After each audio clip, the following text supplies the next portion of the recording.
British advanced pain clinic, నొప్పి మాయం, surgery దూరం. For appointments 9155515563. నమస్కారం, వెల్కమ్ టు ఐ డ్రీమ్. ధర్మ మార్గం విత్ విజిత కార్యక్రమానికి స్వాగతం.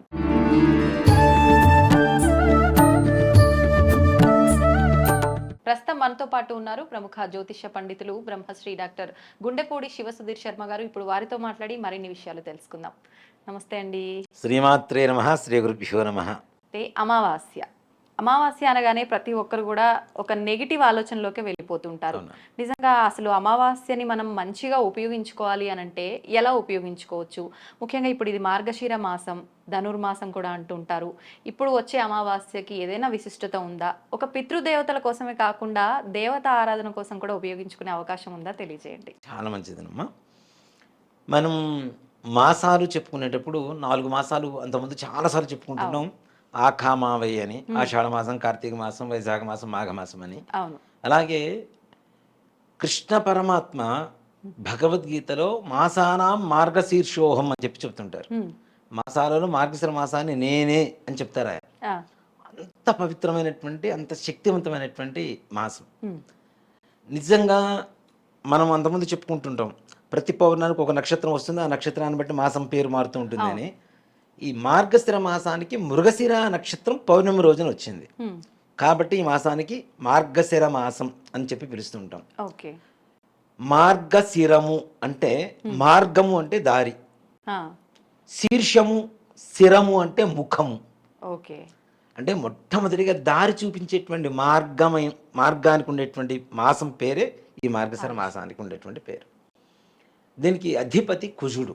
ఈ మాసం మొత్తానికి అధిపతి కుజుడు అవుతాడు. ఇక్కడ అమావాస్య, మార్గశిర బహుళ అమావాస్య సోమవారం కలిసి వచ్చింది. సోమావతి అమావాస్య అని పిలుస్తూ ఉంటాం దాన్ని. సోమవారం అమావాస్యను కలిసి వస్తే ఇప్పుడు మనకి చాలా మందికి ఏంటి, మంగళవారం అమావాస్య, ఆదివారం అమావాస్య, ఆదివారం హస్త నక్షత్రం, ఆదివారం పుష్యమే నక్షత్రం, ఇట్లాంటివి కలిసి వచ్చినప్పుడు విశేషంగా చెప్పుకుంటూ ఉంటారు.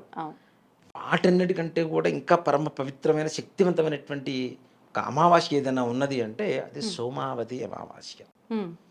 ఇక్కడ సోమావతి అంటే సోమవారం అమావాస్య వస్తే ప్రత్యేకత ఏమిటి అంటే, ఎప్పుడు ఎవ్వరూ కూడా సూర్య చంద్రుల్ని ఒకేసారి చూడలేము. సూర్యుడు వస్తే చంద్రుడు ఉండడు, చంద్రుడు వస్తే సూర్యుడు ఉండడు, అవునా? కానీ సోమావతి అమావాస్య రోజున ఇద్దరికీ సంబంధించినటువంటి రోజు. సోమవారం చంద్రుడు, అమావాస్య సూర్యుడు, ఇద్దరు రవిచంద్రుడు ఇద్దరికి తగినటువంటి రోజు, సంబంధించినటువంటి రోజు. అందున ఈ మార్గశిర మాసంలో వచ్చేటువంటి మాసానికి ఇందాక నేను మాసాధిపతి ఎవరని చెప్పాను? కుజుడు అని చెప్పాను. రవి చంద్ర కుజగ్రహాల అనుగ్రహం ఒక్కరోజు చేసేటువంటి పరిహారాలతో సరిపోతుంది.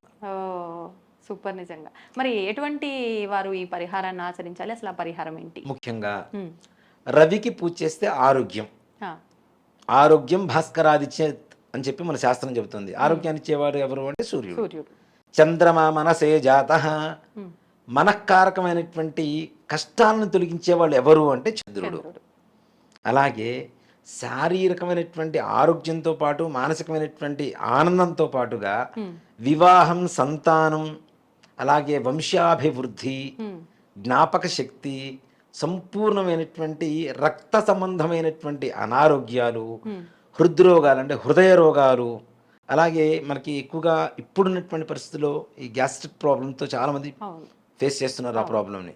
ఇలాంటివి, అలాగే బ్రెయిన్ స్ట్రోక్ సంబంధించినటువంటి అనారోగ్యాలు, ఇవన్నీ కూడా కుజుడు ఆధీనంలో ఉంటాయి. అంటే ఇక్కడ చూడండి, ఆర్థిక సమస్యలు తొలగిపోతాయి, రుణ సమస్యలు తొలగిపోతాయి, సంతానం బాగుంటుంది, సంతానం కలుగుతుంది, వివాహం కానిటువంటి వాళ్ళకి వివాహం అవుతుంది, దాంపత్య జీవితం ఆనందమయంగా లేనటువంటి వాళ్ళకి దాంపత్యంగా అన్యోన్య దాంపత్యం ఏర్పడుతుంది కుజుడు వల్ల. ఇన్ని కలుగుతున్నాయి. రవి చంద్ర కుజగ్రహాలు 3 ఒక్కసారి కలిసి అనుగ్రహిస్తే మనకు కావాల్సింది ఏముంటుంది? ఇంకా జీవితంలో అన్నీ వచ్చేసినట్టే, అవునా? ఇక్కడ ఈ అమావాస్య ఏదైతే ఉందో, మనం చాలాసార్లు పితృదేవతలు, పితృశాపాలు, స్త్రీ శాపాలు, దేవతా శాపాలు అని చెప్పి చెబుతూ ఉంటాం. దీంట్లో దేవతా శాపాలు అనేటువంటివి ఎక్కువగా ఏంటంటే, మన పూర్వీకులు కట్టించినటువంటి దేవాలయాలు ఎక్కడ కట్టించారో తెలియదు, ఏమైపోయినాయో తెలియదు, ఆ. వాటిని పట్టించుకోకుండా వదిలేసినటువంటి వంశ పరంపర ఉంటూ ఉంటుంది. ఓకే. నెక్స్ట్ జనరేషన్స్ ఉంటాయి, ఆ. గుడి కట్టించిన సంగతి మనకి తెలియదు. ఆ. ఇప్పుడు మన ఇంట్లో పిల్లవాళ్ళ ఆయన మనం దేవుణ్ణి చూస్తాం, అవును. అవునా? ఉమ్. కాబట్టి అక్కడ మన కుటుంబానికి సంబంధించినటువంటి ఒక దేవుడికి ఎక్కడా కూడాను ధూపదీప నైవేద్యాలు లేకుండా గుళ్ళు మూసివేయబడ్డాయి. ఓకే. ఆ విధంగా దేవతా శాపం వస్తుంది. ఉమ్. అలాగే గృహదేవత, ఇష్టదేవత, కులదేవత అని చెప్పి ముగ్గురు ఉంటారు. కులదేవత కులంలో ఎవరిని అడిగినా చెప్తారు. ఉమ్. ఇష్టదేవత అనేటువంటిది నా ఇష్టానికి నేను ఏ దేవుని కొలుచుకుంటాను, నా ఇష్టం అది. ఉమ్. అలాగే గృహదేవత అనేటువంటి ఆరాధన ఒకటి ఉంటుంది. అందుకని చూడండి, మనం ఏ పూజ చేసినా గృహదేవత ఆరాధన చేస్తాం. అవును. కలవు వెంకట నాయక అనేటువంటి శక్తి ఉంది కాబట్టి వెంకటేశ్వర స్వామి వారికి ఎక్కువగా కలియుగంలో అందరూ పూజ చేస్తూ ఉంటారు, ఏ పూజ చేసినా. అవును. కానీ ప్రతి గృహానికి ఒక భగవంతుడు ఉంటాడు. ఉమ్.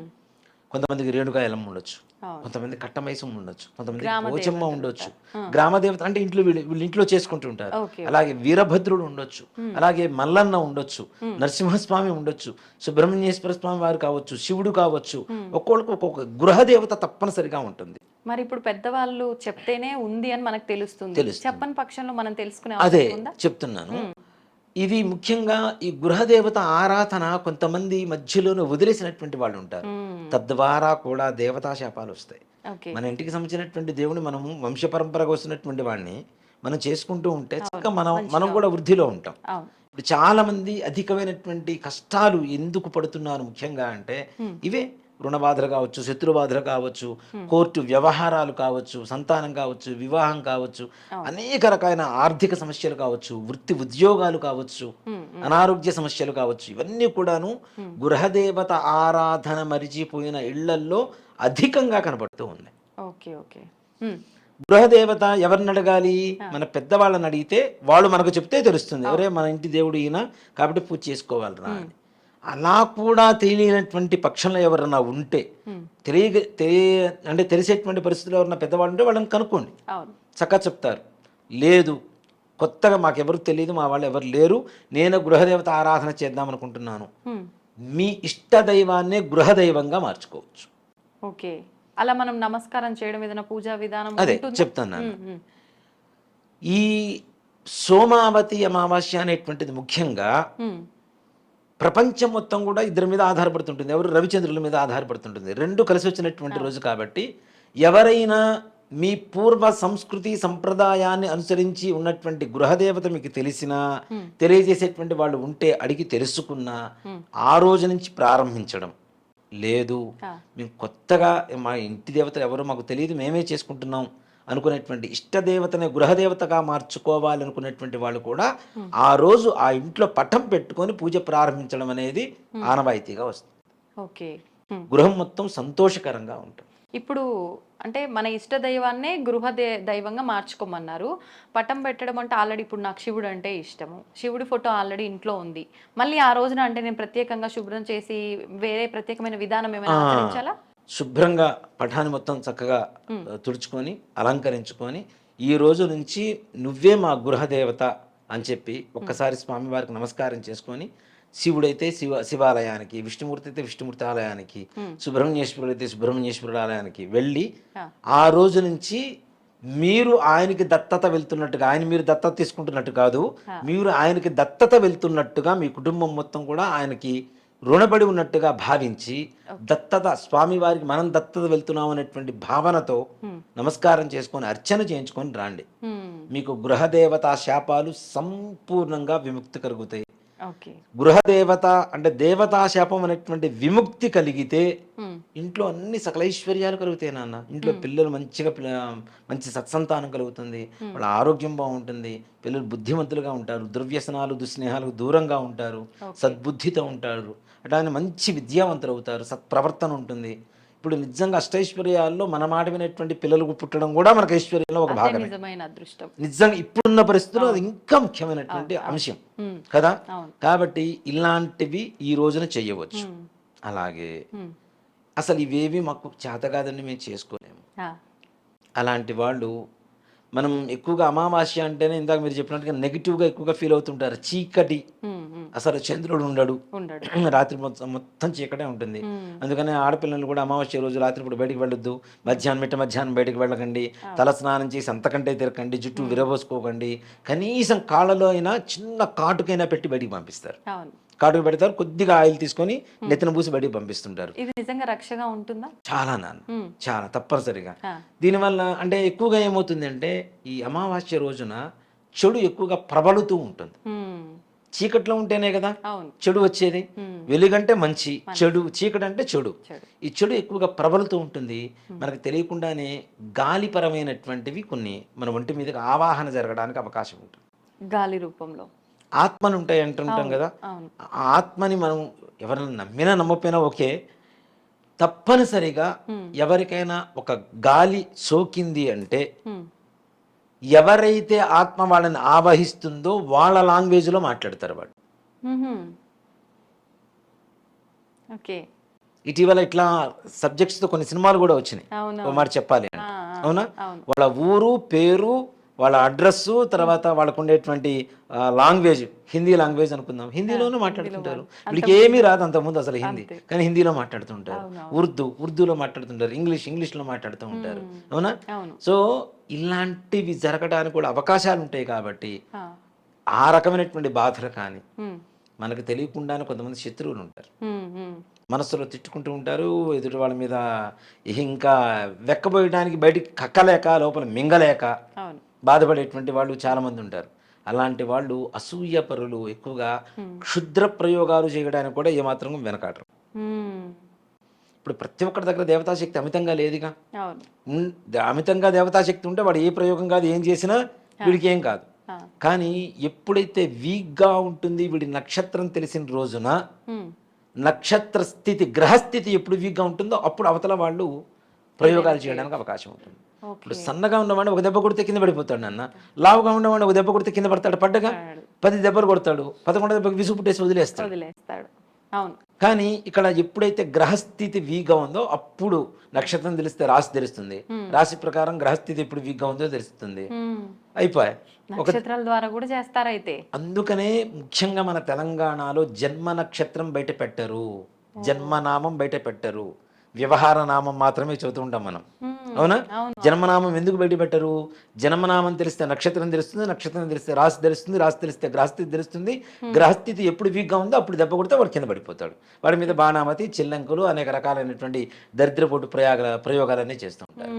ఇలాంటి ప్రయోగాలు చేసేటువంటి వాళ్ళ ఉద్దేశం ఎవరికన్నా ఉన్నా, మన మీద చేసిన అలాంటివి కూడా సొక్కకుండా ఉండేందుకు, అలాగే ముఖ్యంగా మనము గ్రామంలో ఉంటున్నామంటే గ్రామ దేవత అనుగ్రహం పరిపూర్ణంగా మనకు కావాలి తప్పనిసరిగా. అలాంటి గ్రామ దేవత శక్తిని ఇంకాస్త ఇముడీకృతం చేసి, ఇంకాస్త శక్తివంతంగా తయారు చేసి, ఆ శక్తిని మన ఇంటి దాకా తెచ్చుకొని ఇలాంటి విషయాల ద్వారా వచ్చేటువంటి బాధల నుంచి నివృత్తి కలగడానికి కూడా అవకాశం ఈ యొక్క సోమావతి అమావాస్య బాగా కలుగజేస్తూ ఉంటుంది.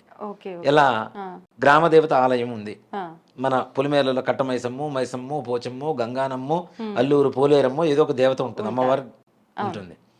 అక్కడ ఆ పూజారులు కూడా ఉండరు తొందరగా కదా. ఒక 27 నిమ్మకాయలు చక్కగా మాల గుచ్చుకోండి. ఇట్లాగా దారానికి పసుపు పూసి నిమ్మకాయ మాల గుచ్చుకొని చక్కగా గంధం పెట్టి కుంకుమతో బొట్టు పెట్టండి. ఒక 11 నిమ్మకాయలు తీసుకోండి విడిగా. ఇంట్లో పెరుగన్నం లేదా పాయసం, బియ్యంతో తయారు చేసిన పొంగలి, ఈ రెండిట్లో ఏది అవకాశం ఉంటే అది, కొబ్బరికాయ, అగరబత్తీలు, పసుపు, కుంకుమ ఇవి తీసుకొని వెళ్ళండి. కర్పూరం వెళ్ళి శుభ్రంగా విగ్రహాన్ని కడగండి, బొట్లు పెట్టండి. అవకాశం ఉంటే వస్త్రం సమర్పణ చేసుకుని వస్త్రం కట్టండి చక్కగా అమ్మవారికి. కట్టిన తర్వాత బొట్టు పెట్టిన తర్వాత ఈ నిమ్మకాయల మాల అమ్మవారికి సమర్పించండి. ఇంట్లోంచి పసుపు కుంకుమ తెచ్చుకున్నారు కదా, 2 మిక్స్ చేయండి. 2 కలిపితే బండారి అంటాం మనం. పసుపు కుంకుమ 2 మిక్స్ చేస్తే బండారి అంటాం అమ్మవారి దగ్గర. ఈ బండారితో అమ్మవారికి నిమ్మకాయలు మనం 11 తెచ్చుకున్నాం కదా, అవి తీసుకొచ్చి అమ్మవారి పాదాల ముందు పెట్టి మీకు ఇష్టమైనటువంటి అమ్మవారి అష్టోత్తరంతో ఆ నిమ్మకాయల మీద కుంకుమతో పూజ చేయండి. ఆ నిమ్మకాయలు ఇంకాస్త శక్తివంతంగా తయారవుతూ ఉంటాయి. కదా. అవును. చక్కగా పూజ అంతా అయిపోయిన తర్వాత నైవేద్యం పెట్టి హారతి ఇచ్చేసి నిమ్మకాయలు తెచ్చుకొని ఇంటికి 11 తెచ్చేసుకోండి. ఒక 3 నిమ్మకాయలు చక్కగా ఇంటి ద్వారాన్ని కట్టండి. ఒక నిమ్మకాయ కట్ చేసి పసుపు కుంకుమ అద్ది అటొకటి ఇటొకటి గడపకి ఇరు పక్కల పెట్టండి. ఇంకో నిమ్మకాయ ఒక రాగి చెంబులో కొద్దిగా నీళ్లు పోసి పసుపు కుంకుమ కొద్దిగా నల్ల నువ్వులు ఒక 4-5 మిరియాలు దాంట్లో వేసి ఈ నిమ్మకాయని వేసి ఇంట్లో ఈశాన్యం దిక్కున పెట్టండి. అప్పటికి 5 నిమ్మకాయలు అయిపోయినాయి. ఇంకా 6 నిమ్మకాయలు ఉంటాయి. వీటిల్లో ఒక ఇంట్లో ఎంతమంది అయితే ఉంటారో అంతమంది నిమ్మకాయలు ఆ నిమ్మకాయలన్నీ కట్ చేసి ఒక జ్యూస్ చేసుకొని అందరు తలా కొద్దిగా తాగండి. శరీరం లోపలికి వెళ్ళిపోతుంది కదా, లోపల ఉండేటువంటి రోగాలు ఇట్లాంటివన్నీ కూడా వెళ్ళిపోతాయి. అలాగే మిగిలిన నిమ్మకాయ ముక్కను ఏం చేయాలి, ఆ నిమ్మకాయని మరుసటి రోజు ప్రొద్దున స్నానం చేసేటప్పుడు తలకి పట్టించుకొని చక్కగా శుభ్రంగా స్నానం చేయండి. ఓకే, తలకి ఎందుకని అంటే ఇక్కడ శిరస్సులోనే ఉండేది మొత్తం ఉండేది అంతా కూడా బుర్రంతా అక్కడే ఉంటుంది కదా. కాబట్టి అంటే ఇక్కడ పట్టినటువంటి రోగాలు మొత్తం పోతున్నాయి, ఇక్కడ పట్టినటువంటి రోగం పోవాలంటే అది పట్టాలి గట్టిగా. కాబట్టి ఆ నిమ్మకాయని చక్కగా తలగ పెట్టుకొని తల స్నానం చేయండి. ఇంట్లో అంటే బయట తిరిగి వచ్చినటువంటి భూత ప్రేత పిశాచ బాధలు కానీ ప్రయోగ బాధలు కానీ గాలి ఇట్లాంటివి సోకటాలు కానీ ఏవి కూడా మన ఇంటి వైపు లోపలికి అడుగు పెట్టాలన్నా మన ఇంటి వైపు కన్నెత్తి చూడాలన్నా భయపడి వెనక్కి వెళ్ళిపోతాయి. ఇలా ఎన్ని రోజులకు ఒకసారి చేయొచ్చు అంటారు? ప్రతి అమావాస్యకి. అలాంటిది సోమావతి అమావాస్యతో ప్రారంభించండి, ఇంకా బ్రహ్మాండం. ఓకే, మొత్తానికి నిజంగా మీరు చెప్పినట్టు ఎటువంటి సమస్య ఉన్న వారికైనా ఈ సోమావతి అమావాస్య చాలా ప్రత్యేకమైన రోజు అని చెప్పవచ్చు. సంజీవని నిజంగానే. అన్ని ఆల్మిక్స్ అంటారు కదా, అన్ని ఇబ్బందులకి ఎటువంటి ఇబ్బంది లేకపోయినా కూడా మనకు వచ్చే వాటికి కూడా ఇది ఒక మంచి అవకాశం చెప్పవచ్చు.